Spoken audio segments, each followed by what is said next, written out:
Hello everyone. हमारा next chapter है पाचन तंत्र। ठीक है, इसका एक फिगर बहुत बढ़िया दिया हुआ है, इसे देख लेते हैं पहले क्या होता है। ह्यूमन बॉडी है, ठीक है, जीभ दिख रही है, ये है मुख। ठीक, मुख में क्या होता है, एक तो लार बनती है, दूसरा टाइलिन एंजाइम या लारीय एमाइलेज बनता है। फिर है यह है ग्रसनी, इसको ग्रसनी बोलते हैं, जहाँ से भोजन इधर से उधर जाता है। ठीक है, तो भोजन को आमाशय तक ले जाना, यह है ग्रसनी। फिर है ये डायाफ्राम, ये जो एक धनुष जैसा बना हुआ है ना, ये डायाफ्राम। फिर उसके बाद है ये अमाशय। अमाशय क्या करता है, एक सेकेंड देखिए, ये HCl बनाता है। ठीक है, पेप्सिन एंजाइम और प्रोटीन का पाचन करता है। अमाशय बनाता अमाशय जो है वह HCl, पेप्सिन और प्रोटीन का पाचन करता है। ठीक है, अगर ज़्यादा कुछ ना भी याद रहे तो ये डायग्राम याद रहे तो काफ़ी कुछ हेल्प हो जाएगी। फिर आती है छोटी आंत। छोटी आंत क्या है, ये जो अगड़म बगड़म ये बना हुआ है और ये, ठीक, छोटी आंत हो गया। तो क्या करता है, ये कार्बोहाइड्रेट, प्रोटीन और वसा का पाचन करता है, इन तीनों का, और बचे हुए जो पोषक पदार्थ हैं उनका अवशोषण करता है। फिर आती है बड़ी आंत, ये जो बड़ी बड़ी है, ठीक, ये जल का अवशोषण करता है।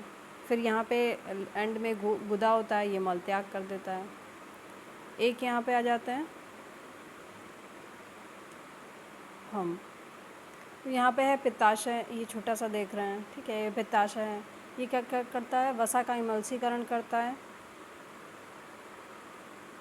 और उसके बाद पित्त का भंडारण करता है। पित्ताशय है, पित्त का भंडारण करता है। फिर है यकृत, ये काला काला सा जो यकृत पूरा दिख रहा है, ये क्या करता है, पित्त का उत्पादन करता है, ग्लाइकोजेनेसिस एक क्रिया है वो करता है, यूरिया का संश्लेषण करता है। ठीक है, अब ग्लाइकोजेनेसिस में क्या होता है कि ग्लूकोज का ग्लूकोजन में परिवर्तन होता है, ग्लूकोज का ग्लाइकोजन में परिवर्तन होता है। फिर यकृत और क्या क्या करता है, एक यूरिया का संश्लेषण भी कर देता है, और ये है फिर अग्नाशय।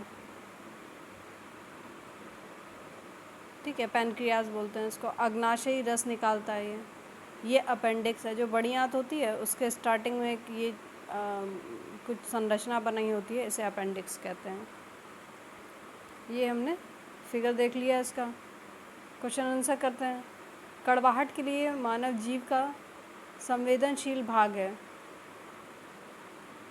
देखिए, जो ये है मनुष्य का जीव, ठीक है, ये जो है वो मीठा का बताता है, ये जो है वो कड़वे का बताता है, और ये खट्टा और नमकीन को बताता है, खट्टा और नमकीन के स्वाद को बताता है। मीठा, कड़वा, खट्टा नमकीन, ठीक। तो ये हो गया पीछे का भाग। आगे चलते हैं। मानव शरीर में पाचन का अधिकांश भाग किस अंग में संपन्न होता है, तो ये होता है छोटी आंत में। छोटी आंत और बड़ी आंत मिला के टोटल 9 सेंटीमीटर की होती हैं। ठीक है, तो इसमें जो 6 सेंटीमीटर तो छोटी आंत होती है और बची कुछ 3 सेंटीमीटर ये होती है बड़ी आंत। मानव शरीर में पाचन का अधिकांश भाग छोटी आंत यानी स्मॉल इंटेस्टाइन में होता है। इसके अलावा पचे हुए पदार्थों का अवशोषण, देखिए क्या क्या करता है ये, जो पचे हुए पदार्थ हो जाते हैं उनका अवशोषण कर लेता है। और हालांकि भोजन का पाचन मनुष्य के मुंह से ही स्टार्ट हो जाता है और बड़ी आंत तक चलता रहता है।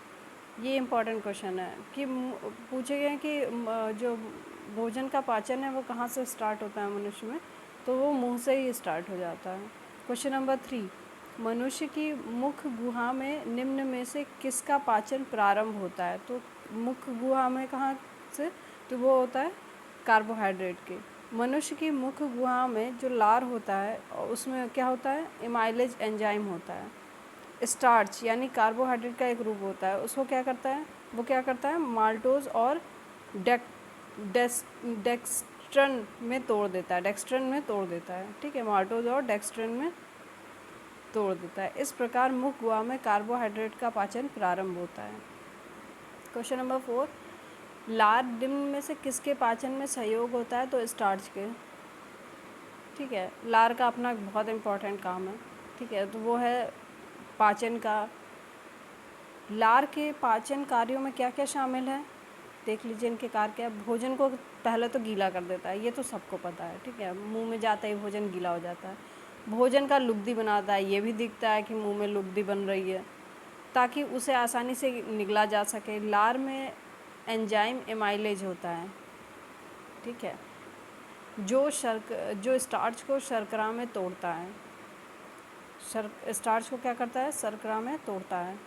लार में लाइसोजाइम नामक एंजाइम भी होता है, जो भोजन के साथ आए हुए जीवाणुओं को नष्ट करने में सहायक होता है। इसीलिए लोग कहते हैं कि चबा चबा के खाना चाहिए, क्योंकि जो जो बैक्टीरिया है वो मतलब ये नष्ट करने का काम करता है, बाहर से आए बैक्टीरिया को। कौन? लाइसोजाइम एक एंजाइम होता है। क्वेश्चन नंबर 5, मानव शरीर में यकृत वसा के पाचन में महत्वपूर्ण भूमिका निभाता है। ठीक है, ये बात तो सही है। हम इसमें देखते हैं एक बार। देखिए, पित्त का उत्पादन इसमें नहीं दिया है। ठीक है, आगे चलते हैं। यकृत वसा के पाचन में महत्वपूर्ण भूमिका निभाता है। और दूसरा है, यकृत 2 महत्वपूर्ण वसा पाचक एंजाइम उत्पन्न करता है। ये गलत है। ठीक है, देखिए, यकृत से पित्त की थैली में पित्त रस पहुंचता है, जो वसा युक्त भोजन के पाचन में महत्वपूर्ण भूमिका निभाता है। यकृत वसा पाचक एंजाइम नहीं उत्पन्न करता है। यकृत उत्पन्न नहीं करता है, लेकिन उसके पाचन में, वसा के पाचन में महत्वपूर्ण भूमिका निभाता है। कोई एंजाइम नहीं निकालता है। ठीक है, ए सही आर गलत है। क्वेश्चन नंबर 6, एंजाइम क्या है? एक बायो उत्प्रेरक है। एंजाइम वस्तुतः क्या होते हैं? प्रोटीन होते हैं, जो बायो उत्प्रेरक के रूप में जैव रासायनिक क्रियाओं को उत्प्रेरित या उनकी गति को बढ़ाने का कार्य करते हैं। अगर इसमें ये दिया होता कि प्रोटीन है तो वो भी सही होता। ये दिया है कि बायो उत्प्रेरक हैं तो भी सही है, थोड़ा सा घुमा के दिया है। ठीक है, क्वेश्चन नंबर 7, एंजाइम मूलतः क्या है? देखिए, इस क्वेश्चन में पूछा है एंजाइम मूलतः क्या है, तो यह है प्रोटीन है। और ये देखिए कि कितनी बार पूछा गया है।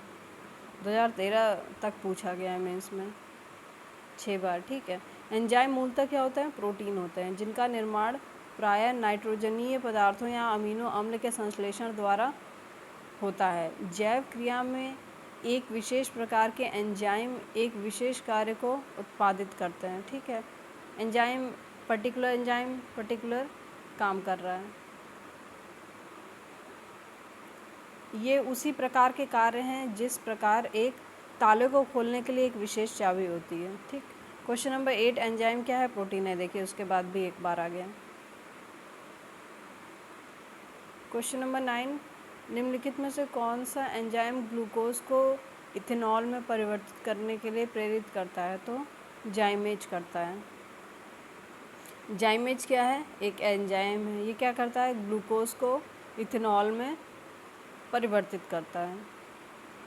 क्वेश्चन नंबर 10, जैविक सिस्टम यानी लिविंग सिस्टम में रासायनिक क्रिया की प्रक्रिया को तेज करने में, यानी कैटलिस्ट जो प्रेरक की भूमिका निभाता है, में उत्तरदायी क्या पदार्थ है? तो एंजाइम होता है। जैविक सिस्टम यानी लिविंग सिस्टम में रासायनिक क्रिया की प्रक्रिया को तेज करने के लिए उत्तरदायी पदार्थ एंजाइम है। ये सभी एंजाइम प्रोटीन्स होते हैं। बहुत से कार्बनिक पदार्थ जैसे प्रोटीन, कार्बोहाइड्रेट, वसा को सरल अणुओं में परिवर्तित करने की क्रिया एंजाइम द्वारा संपन्न होती है। क्वेश्चन नंबर 11, निम्नलिखित में से किस एक की उत्पत्ति यकृत का कार्य है? क्या है? यूरिया। यकृत बोले थे लिवर क्या करता है? मानव की सबसे ये तो याद करने वाला फैक्टर है। ठीक है, मानव शरीर की सबसे बड़ी ग्रंथि है ये यकृत, या उदर गुहा में, यानी पेट वाली जो गुहा है। कंतुपट अर्थात डायाफ्राम के नीचे, डायाफ्राम हमने देखा था अभी। ठीक है, सॉरी, डायाफ्राम आपको दिखाती हूँ। ये डायाफ्राम दिख रहा है, जो धनुष के आकार का बना हुआ है। ठीक है।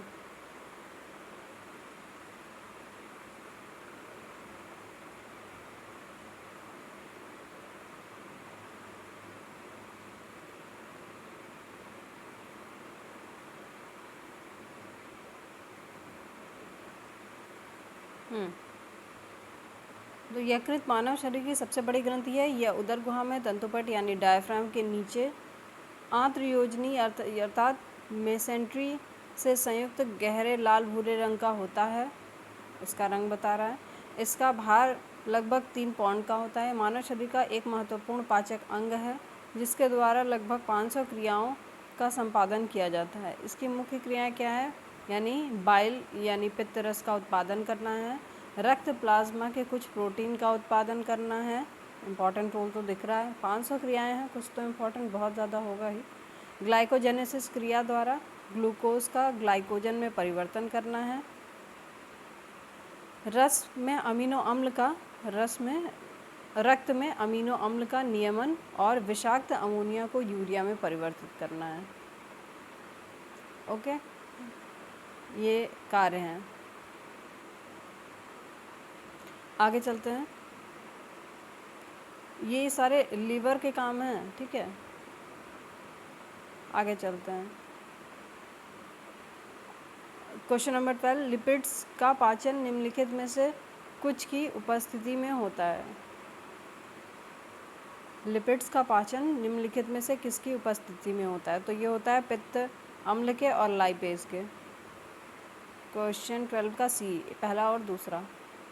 हमारे भोजन सामग्री में अधिकांश लिपिड्स सरल वसाओं अर्थात ट्राइग्लिसराइड्स के रूप में होते हैं। लिपिड्स के पाचन में लाइपेज नामक एंजाइम, कौन सा? लाइपेज नामक एंजाइम की महत्वपूर्ण भूमिका होती है। ये लिपिड्स को वसीय अम्लों तथा मोनोग्लिसराइड्स में विखंडित कर देते हैं। किसमें करते हैं? वसीय अम्लों और मोनोग्लिसराइड में विखंडित यानी तोड़ देते हैं। लाइपेज एंजाइम प्राकृतिक रूप से अग्नाशय और आमाशय में स्रावित होने वाले रस में उपस्थित होता है। देखिए, याद कर लिए, लाइपेज एंजाइम कहाँ पे होता है? ये अग्नाशय में होता है और आमाशय में होता है, ठीक है। जो भी मतलब उसमें जो भी रस होता है उसमें होता है ये। पित्त में कोई पाचक एंजाइम नहीं होता है। पित्त में कोई पाचक एंजाइम नहीं होता है, फिर भी यह लिपिड्स के पाचन एवं अवशोषण में सहायता करता है। यह वसा का इमल्सीकरण करता है। पेप्सिन नामक एंजाइम प्रोटीन के पाचन में सहायक होता है। प्रोटीन के पाचन में क्या सहायक होता है? पेप्सिन नामक enzyme. Question number 13, enzyme lipase का स्रोत है। यहाँ पे देखिए अग्नाशय, ठीक है। क्वेश्चन नंबर 14, मानव तंत्र में निम्नलिखित में कौन सा एक एंजाइम नहीं है? तो ये क्या है? गैस्ट्रिन नहीं है। मानव तंत्र में कौन सा एक एंजाइम नहीं होता है? पेप्सिन हमने अभी देखा, टाइलिन देखा, ट्रिप्सिन देखा। ट्रिप्सिन, टाइलिन, पेप्सिन पाचक एंजाइम हैं जिनका स्राव, देखिए, ट्रिप्सिन अग्नाशय से निकलता है, टाइलिन लार में होता है, लार ग्रंथि में होता है, और पेप्सिन अमाशय द्वारा किया जाता है, मतलब इसका स्राव किया जाता है। ट्रिप्सिन एक पेप्टाइडेज है जो पेप्टाइड्स को तोड़ने का कार्य करता है। टाइलिन नामक एंजाइम लार में पाया जाता है जो मंड को यानी स्टार्च को माल्टोज और डेक्स्ट्रिन में तोड़ने का कार्य करता है। जबकि गैस्ट्रिन एक हार्मोन है। गैस्ट्रिन क्या है? एक हार्मोन है जो आमाशय में जी कोशिकाओं यानी जी सेल्स तथा ग्रहणी द्वारा मुक्त होती है।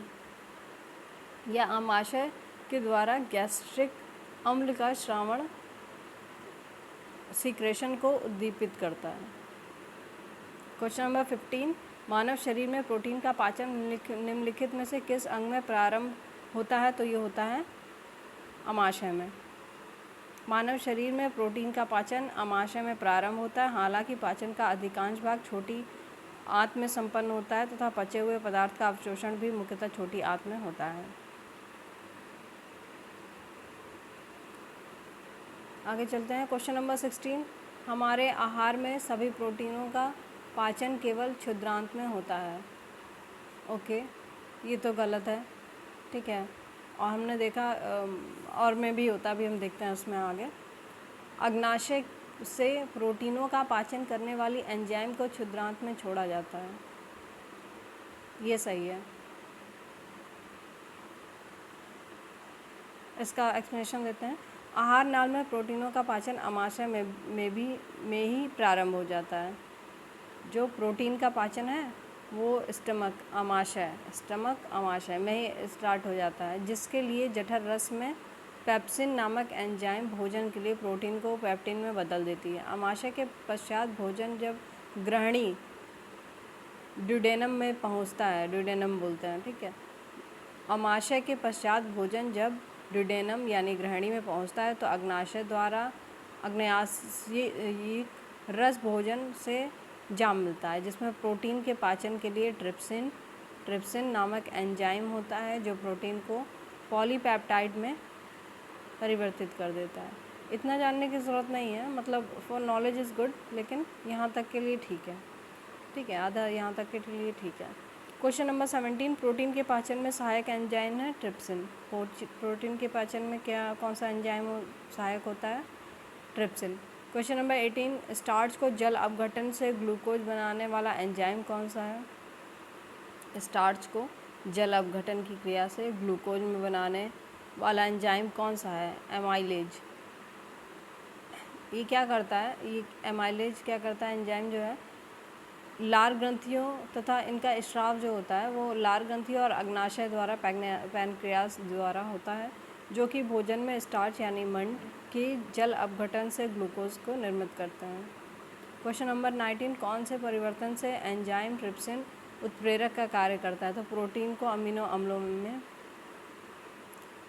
बदलने का।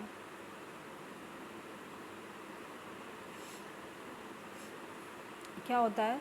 ट्रिप्सिन नामक एंजाइम का स्राव। अब ये ट्रिप्सिन कहाँ से निकल रहा है? अभी हमने देखा था, ये अग्नाशय से निकल रहा है, जो प्रोटीनों को अमीनो अम्लों में बदलने के लिए उत्प्रेरक का कार्य करता है। ध्यातव्य है कि अग्नाशय एक मिश्रित ग्रंथि है। पूछता है कि अग्नाशय मिक्स ग्लैंड है या नहीं है, या ऑप्शन में और भी चीज़ें दे देगा। तो अग्नाशय क्या है? मिक्स ग्लैंड है, मिश्रित ग्रंथि है, जिससे हार्मोन तथा पाचक रस का स्राव होता है।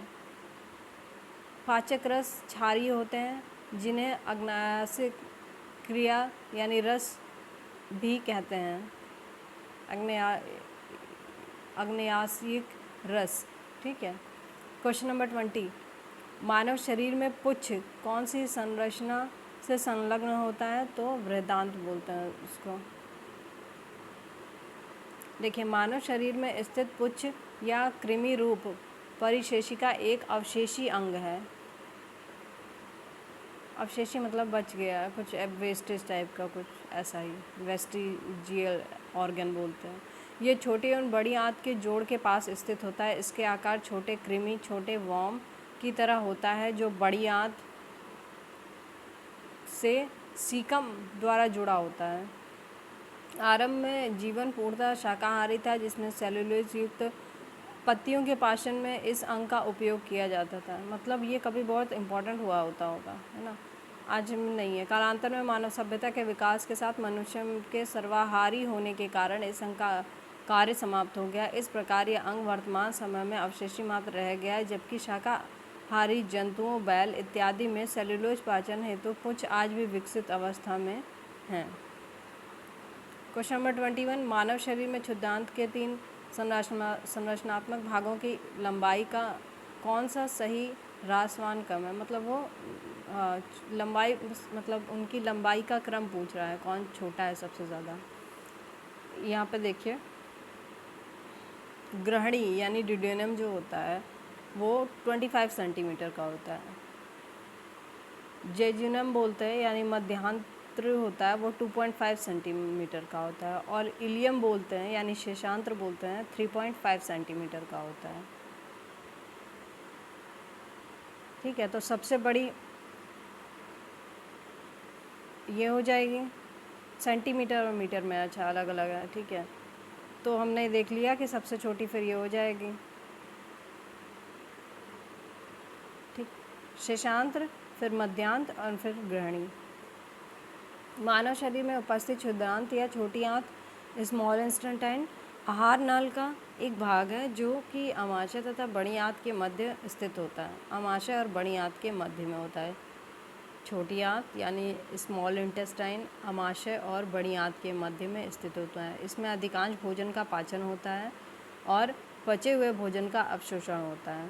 यह ग्रहणी मध्यांश शिशांत में विभेदित होते हैं और लंबाई इनकी दी हुई है। छोटी आंत अत्यधिक कुंडलित नलिका होती है, मतलब बहुत मुड़ी तुड़ी आपस में, बहुत ज़्यादा लंबी होती है ना, बहुत मुड़ी हुई होती है आपस में। क्वेश्चन नंबर 22, इसमें सही जोड़े को बताना है। ठीक है, अम्लीय फास्फेट, पहला है अम्लीय फास्फेट, सूत्रकणिका चिन्हक किण्वन जो ऑक्सीकारक कार्य से संबंधित है।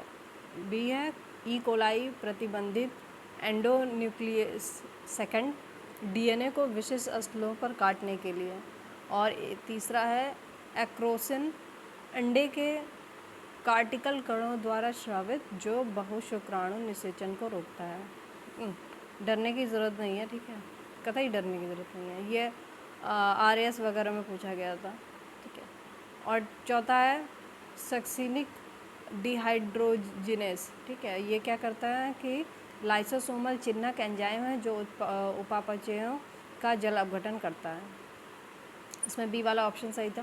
तो जो ई कोलाई बैक्टीरिया से स्रावित एक एंजाइम ई कोलाई प्रतिबंधित एंडोन्यूक्लियस सेकंड या इको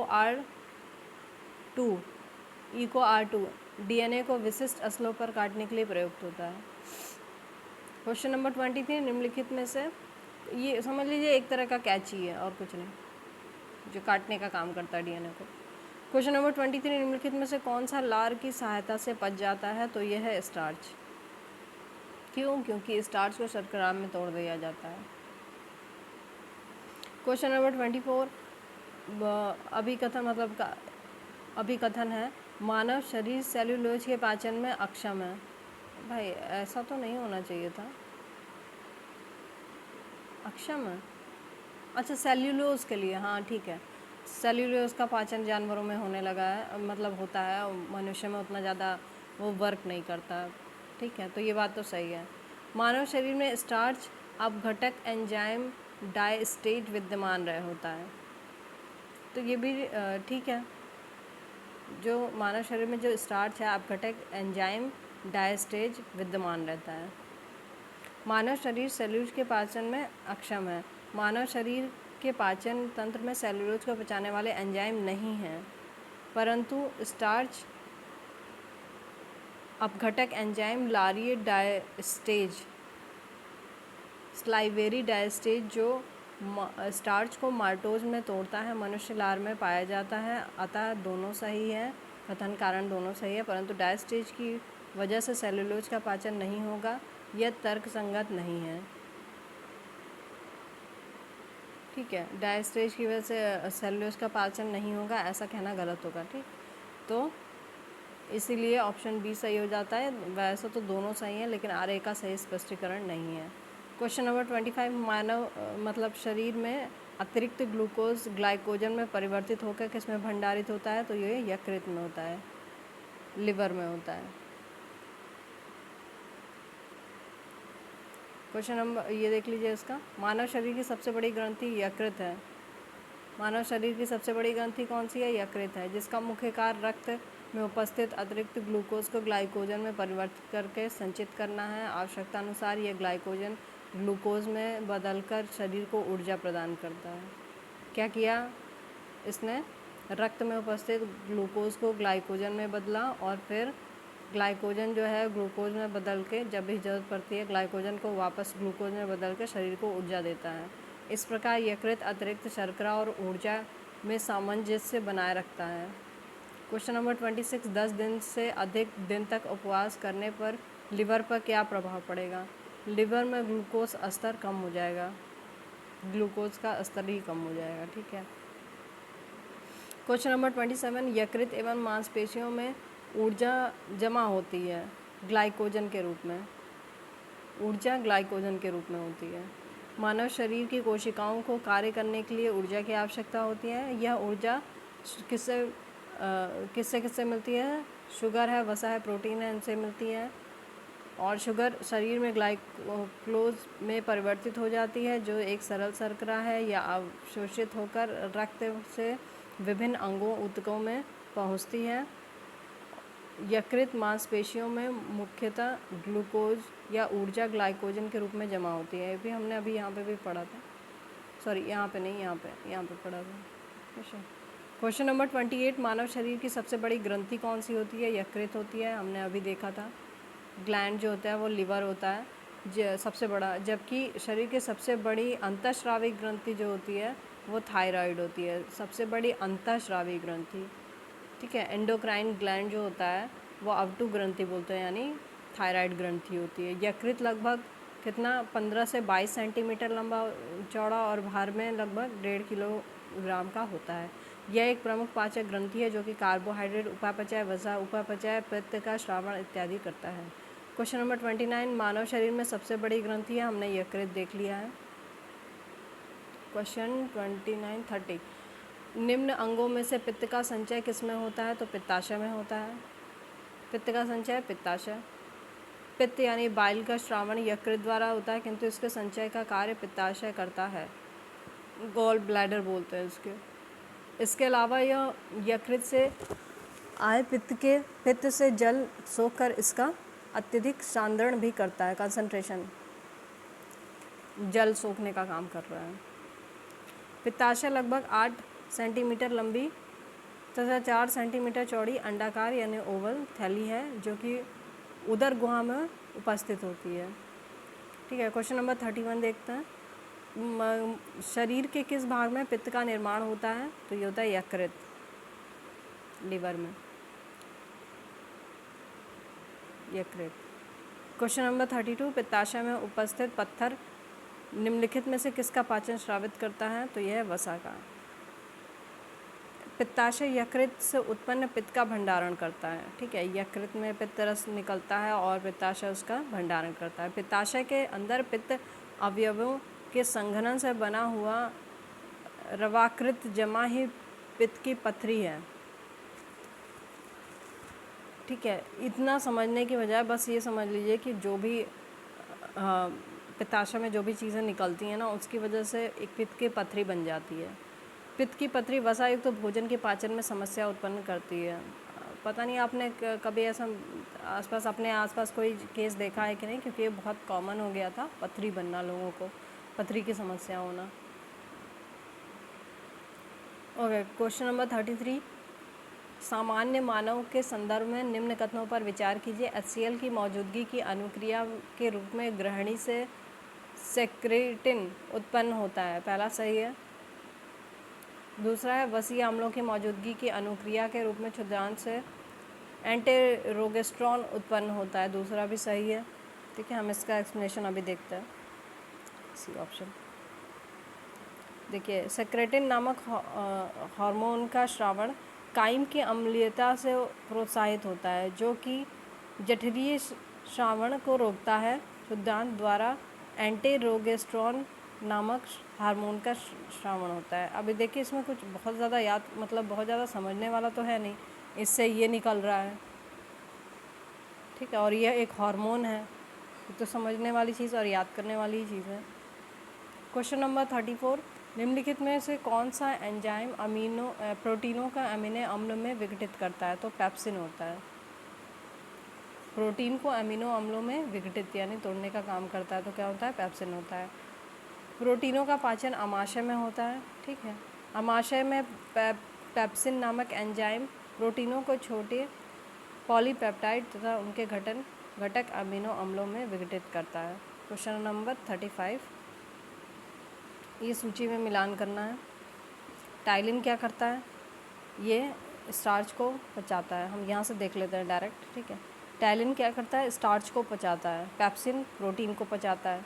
एक हमने ये वाला हमने अगर कर लिया, मान लीजिए बी का थर्ड हो रहा है, अच्छा 2 फंस रहा है। ठीक है, रेनिन क्या करता है? रक्त में एंजियोटेंसिनोजन को एंजियोटेंसिन में बदलता है।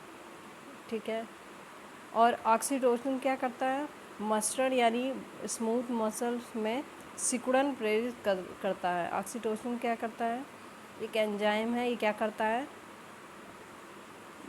जो मसल्स होती हैं ना, स्मूथ मसल्स में सिकुड़न और फैलाव का काम करता है ये ऑक्सीटोसिन।